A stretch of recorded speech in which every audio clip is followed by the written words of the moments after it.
j'enregistre. Voilà. Alors, donc voilà, donc pour faire un diagramme de Gantt, donc ici, je fais un tableau dans lequel, dans la première colonne ici, je vais indiquer toutes les phases par lesquelles je vais passer pour pouvoir concevoir mon programme, conception de la base de données, études fonctionnelles, euh, études fonctionnelles ici, par exemple, études techniques, par exemple, ici, ensuite ici, programmation, par exemple. Voilà, je vais tout décomposer. À partir de là, ici, je vais définir des périodes, c'est-à-dire que je vais planifier mon projet. Donc là, par exemple, je vais prendre, et pour continuer un petit peu dans le même ton, hop, je fais ça. Voilà, donc je vais avoir un diagramme de Gantt à présenter sur une page. À quoi ça sert le diagramme de Gantt? Parce que maintenant, la question, elle est là. Vous faites le diagramme de Gantt. On peut vous poser des questions. Monsieur, à quoi sert un diagramme de Gantt? Un diagramme de Gantt, il faut savoir une chose. Alors, je vais ouvrir un document, parce qu'en même temps que je parle, ça va me permettre d'écrire. Hop. À quoi sert un diagramme de Gantt? À quoi sert un diagramme de Gantt? Alors pourquoi c'est super important quand on fait la conception d'un projet, qu'on soit développeur, qu'on soit DevOps, qu'on soit administrateur, qu'on soit architecte, qu'on soit ce que vous voulez? C'est parce qu'il ne faut pas oublier que vous allez faire un travail pour l'entreprise. Vous êtes peut-être une société de service qui a été déléguée pour pouvoir concevoir un système pour une entreprise. Donc il va falloir chiffrer tout ça. Hein. Donc si vous voulez, premièrement, hein, ça va permettre de chiffrer le, le projet. Oui, parce que quand vous voulez réaliser quelque chose pour une entreprise, ben, il faut qu'elle sache combien ça va lui coûter. Hein. Peut-être qu'elle ne va pas être d'accord. Donc déjà, ça va vous permettre de chiffrer le projet, puisque là, vous allez avoir les périodes et en plus de ça, vous allez savoir combien de développeurs il va falloir affecter à chaque phase. Peut-être que pour cette première phase étude de l'existant, il faudra peut-être deux développeurs. Peut-être que pour cette autre phase, conception de la base de données, il faudra peut-être un développeur, etc., etc. Donc ça permet déjà de chiffrer le coût du projet. Ça, c'est le premier point. Donc vous voyez, ça, c'est fondamental hein, en argent. Ça permet également, deuxièmement, ça va permettre de définir, si vous voulez, le délai de réalisation. Parce que, ok, très bien, vous proposez quelque chose à une entreprise. Vous lui dites, voilà, on va vous développer tel logiciel. Mais faut-il encore qu'on sache combien de temps ça va prendre? Donc ce diagramme-là, c'est un engagement contractuel, c'est quelque chose qui va vous engager contractuellement vis-à-vis de l'entreprise, c'est-à-dire qu'il va falloir tenir les délais. Euh, et il y a intérêt à ce qu'il soit tenu, sinon il y a des pénalités derrière, il y a une mauvaise publicité pour vous, il y a de l'argent que vous allez perdre, hein, etc., etc. Donc ça déjà, ça permet également, ça va permettre de définir le délai de réalisation. Ça va permettre également, si vous voulez, ça va permettre de suivre l'équipe concepteurs-développeurs et de dialoguer avec les responsables de l'entreprise avec lesquels il va falloir faire un point périodiquement. Exemple, regardez très concrètement comment ça se passe. Par exemple, fin de la... Par exemple, ici, on a dit que l'étude de l'existence est du 18 mars au 1er avril. OK. Au bout d'une semaine, par exemple, on va se réunir, et lorsqu'on va se réunir au bout de cette semaine, on a envie de savoir où est-ce qu'on en est arrivé par rapport à cette étude de l'existant. Supposons que au bout d'une semaine, alors ce que je vais faire, hein, je vais faire ici 2 minutes, hein, je vais être obligé de... Parce que généralement, ce qu'on fait ici, vous voyez, hein, on va essayer de voir comment je peux faire ça. Faut que ce soit assez petit, j'ai envie de mettre 2 couleurs différentes. Je vais faire, je cherche comment je fais ça, parce que c'est pas un outil. Je peux faire ici, est-ce qu'il est passé le... Alors, peut-être décomposer ici, fractionner, fractionner, insérer, format de cellule. Alors, comment je peux faire ça ici? Je vais faire 2 couleurs différentes parce que je vais faire... On va peut-être la subdiviser ici. Comment je peux faire les couleurs? Je suis en train de chercher. Alors, bougez pas. Ah voilà, jaune de texte, ça c'est très bien. Peut-être je peux faire ça ici. Là. Je vais faire ça. Alors, supposons par exemple, ben, tiens, ici, là, regardez, hop. C'est-à-dire qu'on on a envie de faire montrer. Une semaine après, on se réunit avec l'équipe par rapport à l'étude de l'existant. Et donc, question qui est posée, où en est-on arrivé une semaine après? Et vous voyez en coloris en rouge ici, le pourcentage qui a été réalisé pour cette étude de l'existant. Et ça, c'est extraordinaire. C'est-à-dire que d'un seul coup d'œil, vous voyez, je discute avec l'équipe, par rapport à... Tu vois, tout est très clair. C'est-à-dire que là, OK, on va tenir les délais. On arrive à la fin du 1er avril, tu vois. Alors, attends, je continue un petit peu là. Hop, 1er avril, je continue. Pas de problème, regardez, extraordinaire l'étude de l'existant. Elle a été faite, on va tenir les délais, on peut dialoguer avec l'équipe de développeurs, on n'a pas de remarques à faire, on peut dialoguer avec l'entreprise, ils constatent que c'est bon, on tient le délai. Supposons maintenant, tiens, on arrive au 1er avril, vous voyez, on arrive au 1er avril, et malheureusement, étant arrivé au 1er avril, bah, il y a encore pas mal de choses à faire hein, concernant l'étude de l'existant. Vous voyez, on est au 1er avril et on constate que malheureusement, il y a encore des choses qu'on n'a pas pris en main. Il y a peut-être des documents qu'on n'a pas encore exploités convenablement. Il y a des choses qu'on n'a pas encore compris. Peut-être que c'est un logiciel qu'il faut étudier, c'est pas évident. Donc, cette période-là n'a pas suffi. Et là, on a un problème. Parce que qu'est-ce qui se passe à ce moment-là? Si on arrive au 1er avril, alors que tout ça c'était censé être terminé, donc on est certain que on va avoir un problème pour tenir les délais ici, parce qu'ici on va être obligé de décaler. Donc il va falloir prendre des décisions. Et c'est à ça que ça sert un diagramme de Gantt, parce que quand vous arrivez aux périodes imparties, et que vous constatez que le délai n'a pas été tenu, il va falloir prendre des décisions. Vous ne pouvez pas comme ça, comme vous voulez, dire, bah tiens, je vais ajouter une semaine ici. Ouais, mais comme les délais ne seront pas tenus, contractuellement par rapport à l'entreprise, vous avez un problème. Donc, on va revenir sur ce truc-là. Donc, vous voyez encore à quoi ça sert ici. Je vais continuer. Donc là, je viens de dire, hein, ça va permettre de suivre l'équipe de concepteurs, développeurs et de dialoguer avec les responsables de l'entreprise avec lesquels il va falloir faire un point périodiquement.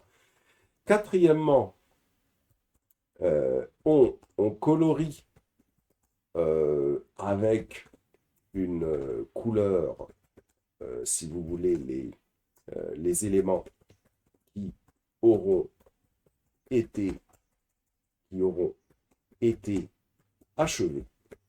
Alors maintenant, supposons, vous voyez, ça peut être une question du membre de jury. Un membre de jury peut vous dire, monsieur, ok, vous avez fait votre diagramme de Gantt, mais supposons, bah, tiens, que pour l'étude fonctionnelle, le 8 avril, vous constatez que elle n'a pas été terminée, qu'est-ce que vous faites? Vous voyez, c'est une question qui peut être posée. Eh bien, répondons à cette question. Alors, ici, on colorie donc avec une couleur les éléments qui auraient été achevés. Et supposons, alors supposons, supposons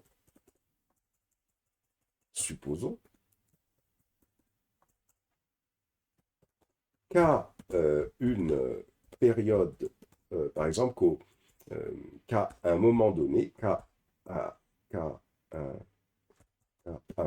un moment donné, on constate que pour une tâche, les délais n'ont pas été tenus. Et qu'à cause de cela, on ne pourra pas respecter le contrat.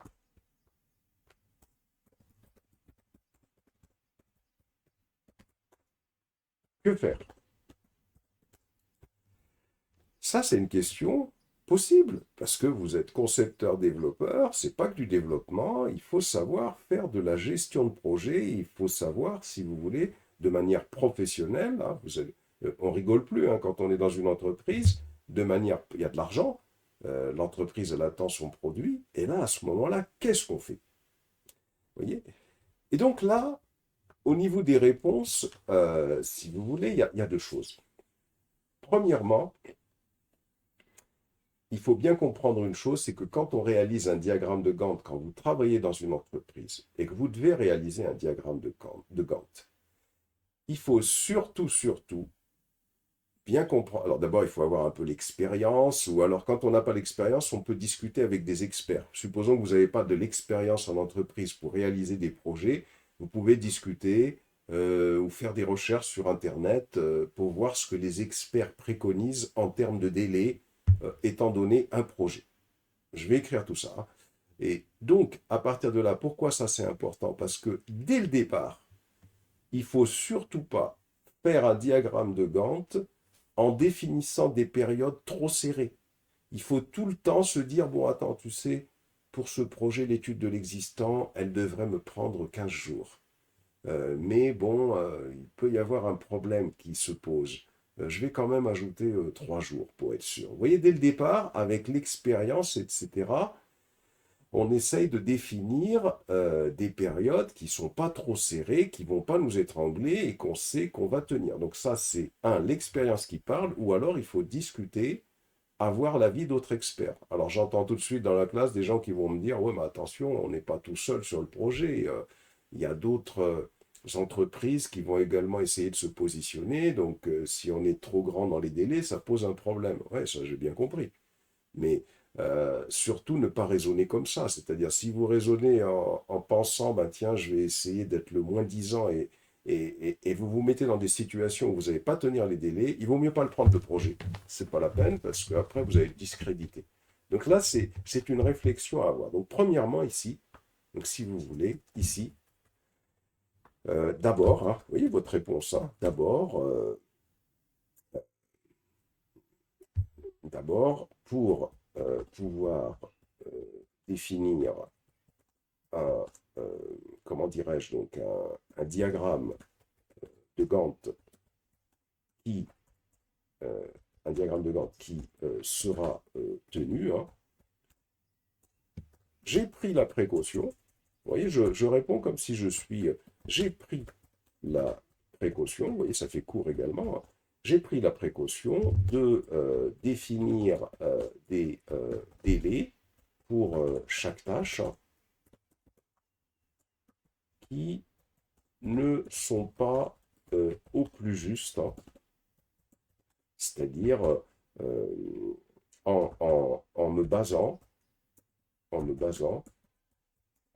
alors soit sur alors votre expérience comme vous ne l'avez pas, quelqu'un aurait pu dire sur mon expérience, ou sur l'expérience, on peut dire, allez, on peut dire comme ça, sur l'expérience de projets similaires, et en ayant hein, discuté avec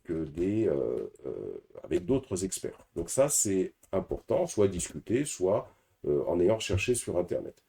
Donc ça, c'est le premier point. C'est-à-dire, on fait déjà en sorte qu'on ait quand même un diagramme qu'on puisse tenir. Mais supposons que malgré qu'on ait fait ça, se pose ce problème. Qu'est-ce qu'il faut faire? À partir de là, on a trois solutions. On va vous les donner. Alors, supposons que, voyez, donc là déjà, on vous pose la question, vous répondez en indiquant que vous avez pris cette précaution-là, mais supposons que malgré tout, une tâche, elle n'a pas été réalisée dans les délais, hein. Supposons que malgré tout, une tâche n'a pas été réalisée dans les délais, alors la solution va être, il n'y en a pas d'autre par rapport à ce que je vais vous donner, hein, va être soit de discuter avec les responsables pour revoir le coût du projet. Ça peut être possible, hein, parce que vous pouvez avoir une entreprise qui, après tout, ça dépend, hein. Vous pouvez avoir une entreprise qui, après tout, le coût du projet, c'est pas grave si ça dépasse un peu à partir de l'instant où les délais sont tenus. Donc déjà, peut-être qu'il y aura cette première possibilité-là. On va voir si c'est pas possible, quelle sera la deuxième. Donc, soit de discuter avec les responsables pour revoir le coût du projet, afin de pouvoir affecter plus de personnes sur la tâche sur laquelle on est en retard. Oui, parce que les gens, ça coûte, hein, parce que là, vous êtes en formation, mais ça coûte. Donc ici, par exemple, bah, tiens, étude l'existant, je constate que je suis en retard. On suppose que je ne suis pas arrivé au 1er avril pour ce coup-là. On va revenir sur le cas où je suis arrivé au 1er avril, mais on voit que je suis en retard. Donc, ou alors, tiens, on peut être arrivé au 1er avril, après tout, ce n'est pas un problème, hein. On est arrivé au 1er avril, on est en retard, et donc on discute pour pouvoir affecter plus de personnes sur la tâche qui va suivre, la conception de bases de données, pour diminuer, si vous voulez, le délai ici. Donc ça, si l'entreprise accepte de revoir le coût, ça va être une solution, parce que vous allez pouvoir affecter plus de personnes sur une tâche, et donc ça devrait aller plus vite. Donc ça, c'est la première possibilité, donc de discuter avec les responsables pour revoir le coût du projet, afin de pouvoir affecter plus de personnes sur les tâches suivantes, par exemple, les tâches suivantes,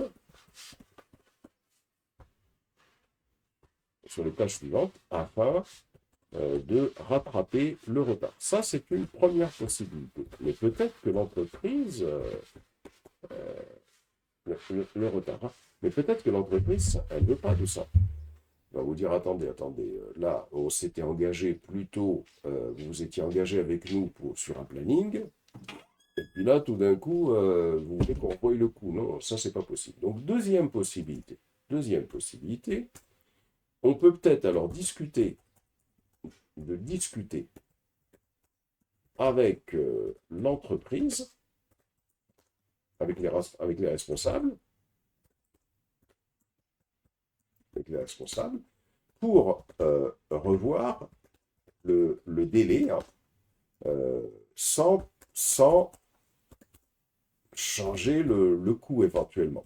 Là, ça peut être possible, c'est-à-dire peut-être que l'entreprise va peut-être accepter, ok, que ça dépasse un peu. Donc là, c'est pas grave si on a perdu un ou 2 jours. Donc, si on est dans ce cas-là, ça peut résoudre le problème. Mais peut-être l'entreprise ne veut pas encore. Donc, on va voir encore ce qu'on peut faire. Attendez. Donc, de discuter avec les responsables pour revoir les délais sans changer le coût. Donc, ça, peut-être que ça peut, si ce n'est pas une solution, parce que peut-être l'entreprise ne veut pas.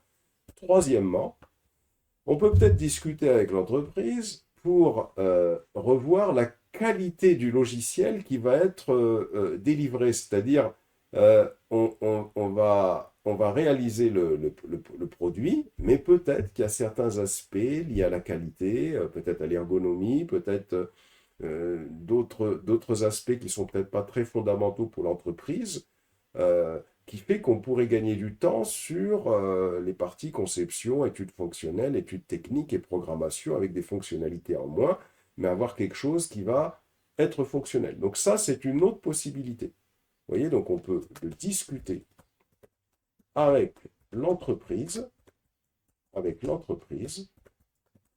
pour tenter de revoir les critères qualité, afin d'avoir moins, moins de fonctionnalités à développer et rester dans les délais. Mais c'est possible que l'entreprise ne veuille pas encore. C'est-à-dire, oui, mais vous voyez, c'est-à-dire que l'idée intelligente dans ce que je suis en train de... Alors, on va voir une dernière possibilité, mais regardez la façon dont on explique les choses. On les explique comme un véritable professionnel. Quelqu'un qui arrive à expliquer les choses comme ça, il a parfaitement compris à quoi sert un diagramme de Gantt dans la gestion de projet. Et on vient de voir que c'est quelque chose de fondamental quand on a un projet de développement à réaliser. Comment on peut dialoguer avec une entreprise, comment on peut suivre le projet, comment on peut suivre l'équipe si on n'a pas un diagramme de Gantt, c'est pas possible. Dernière solution, supposons que l'entreprise, elle veut ni rogner sur le coût du projet, elle veut pas avoir à discuter sur les délais, elle veut pas également tenter de revoir les critères qualité. Une solution, donc c'est vous qui allez réfléchir à comment on peut peut-être lancer des activités qui vont se dérouler en parallèle. Ça veut dire quoi? Ça veut dire que peut-être, vous voyez cette activité conception de la base de données, ou étude fonctionnelle par exemple, tiens, l'étude fonctionnelle, c'est peut-être quelque chose qui peut démarrer en parallèle avec la conception de la base de données. Ça veut dire que le diagramme de Gantt va être changé légèrement comme ça. Alors je vais aller rechercher encore zone ici, là. Et ça qu'on pourrait avoir un diagramme de Gantt dans lequel on aurait cette partie, je vais faire comme ça.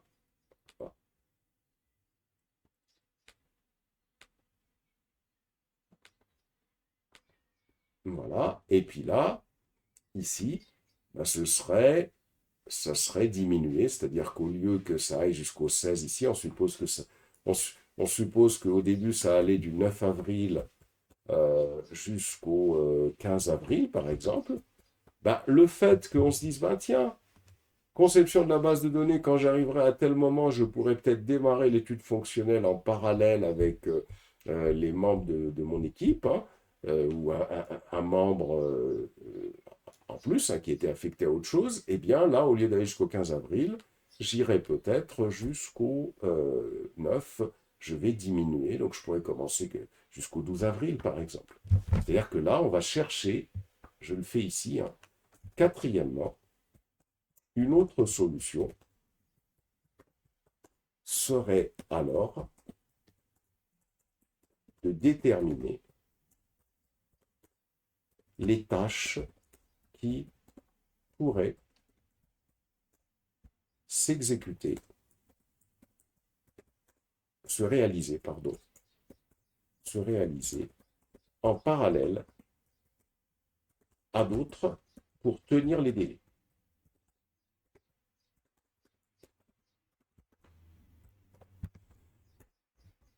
Voilà. Donc, un diagramme de Gantt, c'est quelque chose de fondamental. C'est pour ça que les gens au niveau des soutenances le demandent, hein. Vous finissez votre soutenance, vous n'avez pas présenté de diagramme de Gantt, vous allez avoir la question qui va arriver. Pourquoi vous n'avez pas fait un diagramme de Gantt? Il n'y a aucun projet au monde où on ne fait pas de diagramme de Gantt au départ. Après, vous avez d'autres méthodes, bien sûr, plus complexes encore, qui font partie du domaine de la recherche opérationnelle pour ceux qui veulent creuser un peu, vous avez ce qu'on appelle la méthode PERT, P-E-R-T. La méthode PERT, c'est une méthode qui va permettre de déterminer ce qu'on appelle un chemin critique. Ça veut dire que c'est une méthode qui va, en fonction de toutes les tâches que l'on va définir ici, c'est une méthode qui va permettre de déterminer, si vous voulez, quelles sont les tâches qui pourront s'exécuter en parallèle, dans quel sens il faut les exécuter, et puis de minimiser le délai en fonction, si vous voulez, de tous ces aspects-là. Donc ça, je vous le mets ici aussi, hein. Ça, c'est vraiment en plus, hein, c'est-à-dire que là, vous avez, hein, il existe, hein, il existe une méthode, hein, la méthode PERT, la méthode PERT, hein, qui permet de déterminer le chemin critique, c'est-à-dire étant donné des tâches et des durées, et également des tâches qui peuvent être exécutées en parallèle, exécutées en parallèle, et étant donné également, hein, étant donné les priorités entre les tâches, hein, c'est-à-dire qu'il y a plusieurs choses qu'on doit avoir entre les tâches, hein. C'est-à-dire qu'il faut déjà avoir les tâches, les durées des tâches, les tâches qui peuvent être exécutées en parallèle, et quelles sont celles qu'il faut d'abord faire avant une autre tâche. Étant donné tout ça, eh bien, cette méthode permet de trouver le délai le plus petit, ainsi que pour réaliser les tâches,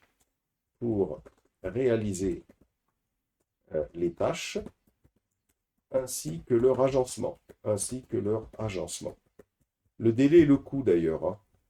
Le délai le plus petit et le coût le plus petit également, hein. Mais on va dire délai plus petit, hein. Je vais laisser comme ça. Donc ça, c'est la méthode PERT, au cas où il y a des gens qui sont intéressés par aller voir ce genre de méthode, hein. N'hésitez pas.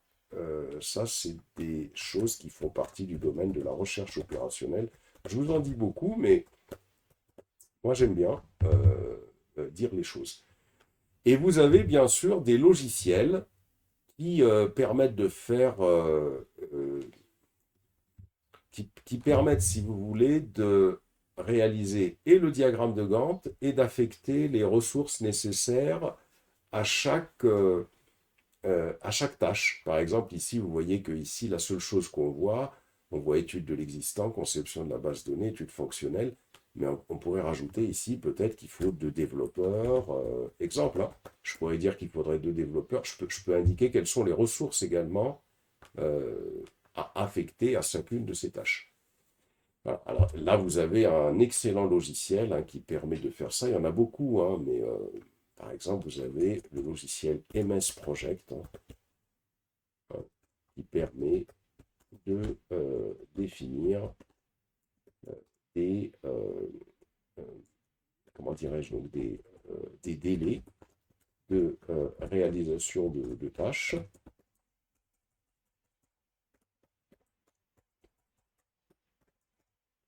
d'affecter des ressources, hein. Parce qu'attention, hein, pour chacune des tâches, il y a peut-être des développeurs, mais peut-être faut affecter un micro-ordinateur, un serveur, etc. Tout ça, ça coûte de l'argent. Vous voyez, c'est-à-dire que si on veut faire quelque chose de très détaillé, peut-être qu'il y a de la WS à utiliser quelque part, donc ça coûte de l'argent. Vous voyez, et ça n'apparaît pas ici. Ici, on fait un simple diagramme de Gantt. C'est pour ça que moi, il faut que je vous dise tout ce que vous devez savoir. Vous avez un logiciel comme MS Project qui, lui, va permettre de définir les délais de réalisation des tâches, d'affecter les ressources humaines et matérielles et de calculer les coûts.